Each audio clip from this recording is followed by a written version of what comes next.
En algún momento de nuestras vidas nos hemos estado preguntando cuáles son los componentes idóneos para montar un PC que por lo menos nos dure 2 años y que sea exclusivamente para juegos, que para eso somos unos jugones todos.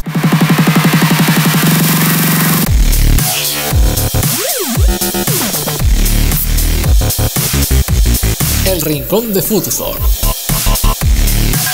Muy buenas otaku, jugones y geeks. El vídeo que vais a ver a continuación quizás sea uno de los más esperados por todos los suscriptores geeks de este canal, ya que en este vídeo voy a hablar de nuevo de informática. Vamos a hablar sobre los consejos que tenéis que tener en cuenta a la hora de montaros un PC gaming, un PC para jugones. Sabéis que montar un PC para jugones no es una tarea bastante fácil. Hay que saber encontrar el equilibrio entre ciertos componentes que os voy a ir enumerando en ciertos puntos. Empezamos con el primero. Obviamente, si no tienes dinero no puedes ni siquiera comprarte un PC o comprar los componentes. De hecho, vosotros podéis comprar los componentes ya sea mes a mes, o podéis esperar un año posiblemente, o podéis comprar todos los componentes del tirón, da igual.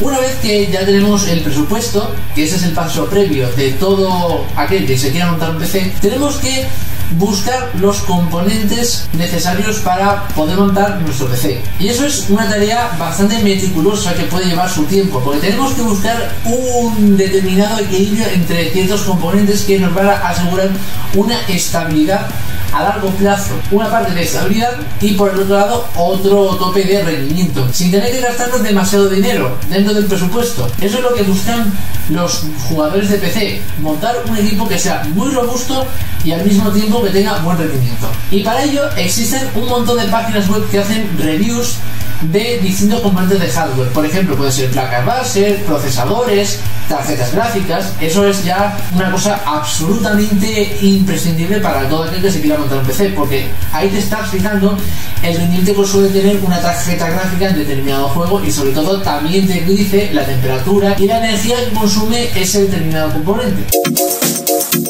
He aquí uno de los puntos más claves a la hora de montar un PC, y es encontrar un equilibrio entre la CPU y la tarjeta gráfica, que son, en mi opinión, los dos componentes más críticos del PC que determinarán el rendimiento del PC. Si tú pones una tarjeta gráfica muy potente y con una CPU algo así corta, vas a estar beneficiando a los juegos que sean más dependientes de la GPU, o sea de la tarjeta gráfica, mientras que los juegos dependientes del CPU van a notar un cuello de botella que se traduce en bajadas de frames por segundo, pérdida de rendimiento. Y entonces hay que encontrar un equilibrio entre tarjeta gráfica y microprocesador. Por ejemplo, una GPU de gama alta combinada con una tarjeta gráfica de gama alta, aunque también podría ser un microprocesador de gama alta o una tarjeta gráfica de gama media alta. Yo creo que en el fondo esas combinaciones pueden valer y os van a asegurar que el rendimiento de vuestro PC va a durar para muchos años, o quién sabe. Eso ya dependerá bastante, porque la tecnología va avanzando a pasos agigantados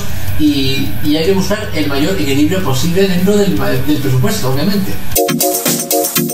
Una vez que ya tengamos claro cuáles son los componentes que queremos ponerle al PC, hay que elegir la mejor torre y sobre todo el sistema de refrigeración. Los PCs que van dedicados a ámbitos de juegos pues se suelen calentar un montón, y da igual que la tarjeta gráfica sea más potente, se calienta un montón. Entonces hay que buscar una manera de reducir la temperatura. Pues para ello hay determinados fabricantes de torres que, por visto, hacen torres así un poco más anchas para que quepe una tarjeta gráfica de gama alta. Eso quizá en pocas torres, pero luego también hay torres que, a pesar de que te cuenten ahí con bastante espacio para albergar una tarjeta gráfica de gama media, y posiblemente tengan unos ventiladores que pueden estar por la parte de atrás y por la parte de delante, para que pueda extraer el aire caliente de la placa base hacia afuera, bueno, de la placa base del sistema ahí afuera, y así pues se mejora un poquito la refrigeración. Pero hay sistemas de refrigeración a más agresivas, como puede ser, por ejemplo, la refrigeración de esta líquida, aunque estas son bastante más efectivas, pero son muy difíciles de montar y cuestan mucho dinero. Así que yo os recomiendo que os hagáis con un buen disipador del bueno y que sea compatible con el microprocesador. Eso os va a garantizar que el microprocesador esté lo suficientemente refrigerado, no solo porque mejore la temperatura, sino porque posiblemente a lo mejor en un futuro quizá podáis hacer overclocking, que ese es otro punto que vamos a tratar más adelante. Otro punto a tener en cuenta a la hora de montar un PC para gaming es elegir una fuente de alimentación que tenga la potencia suficiente para poder alimentar todos los componentes del PC. Si tenemos una potencia suficiente para poder alimentar el PC, no vamos a tener ningún problema. Obviamente, si tú pones una fuente de alimentación de poca potencia, es posible que a lo mejor se apague automáticamente el PC o a lo mejor alguno de los componentes no funcione, no sé. Eso es tan fácil como acceder a una página web que os voy a dejar el enlace en la descripción, que es una especie de calculadora para que podáis calcular la potencia que necesitarán determinados componentes y luego, cuando termine de calcular, os va a decir la potencia que necesita para poder alimentar todos esos componentes y evitar que no haya problemas de estabilidad, obviamente. Yo creo que esta habilidad es lo suficientemente completa para cualquier usuario y además os puede servir a la hora de compraros una fuente de alimentación. Una vez que tengáis comprado los componentes, pues ya empezáis a montarlo por vuestra cuenta o esperar a que venga un técnico y os lo monte. Pero claro, eso conlleva también que paguéis un dinero adicional por el montaje, que no sé yo cuánto os van a cobrar por el montaje, pero si lo montáis por vosotros mismos, y de hecho hay un montón de tutoriales en internet, os vais a ahorrar bastante dinero.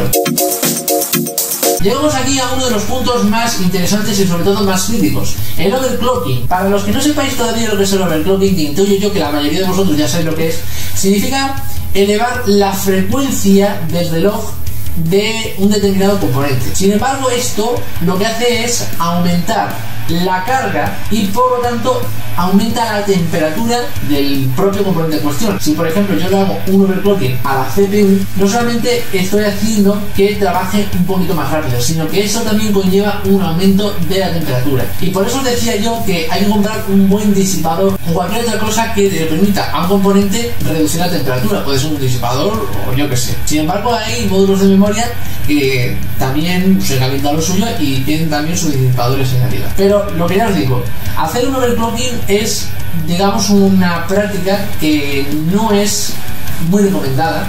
De hecho, lo único que se va a conseguir es que a largo plazo los componentes se vayan deteriorando conforme vayan trabajando a una frecuencia de la cual no están totalmente acostumbradas, y también pueden daros problemas de inestabilidad, porque algunos dicen, ay, es que mi equipo no arranca, o mi equipo muestra inestabilidad. Pues puede ser del overclocking, obviamente. Pero ya os digo, si queréis hacer un overclocking a vuestro equipo, cogeros un buen disipador, empezad lentamente, así, si veis que a esa frecuencia trabaja bien, podéis seguir aumentando, hasta que encontréis una frecuencia que sea lo suficientemente estable, reducir la frecuencia hasta el punto en que sea estable esa frecuencia y ya está. Tampoco tiene demasiada vida.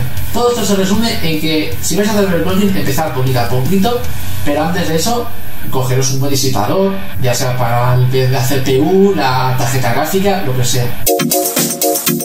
Y llegamos al último punto, que es el de los requisitos recomendables. Una parte exclusiva de los videojuegos en el campo del PC son los requisitos mínimos y los recomendables. Los requisitos recomendables nos dicen cuáles son los componentes necesarios para que un usuario pueda ejecutar un juego con todos los efectos gráficos o técnicos al máximo, con un rendimiento espectacular. Esto lo tienen que tomar como referencia a la hora de montar un PC gaming, aunque esto sería totalmente opcional, lo de los requisitos recomendables, porque es posible que la gente se lo pase por el arco del triunfo y quizá pues reduzca un poquito los detalles para que puedan obtener una fluidez tremenda, sacrificando un poquito de calidad visual. Pero oye, si vais a montaros un PC, tenéis que tratar más o menos que se adecúen a los requisitos recomendables de la mayoría de juegos de PC. Ahora mismo no puedo deciros exactamente cuáles son los requisitos recomendables, porque de aquí a 6 meses pueden cambiar. A día de hoy, los títulos demandan una tarjeta gráfica de 2 GB y a lo mejor dentro de 6 meses van a pedir hasta 4,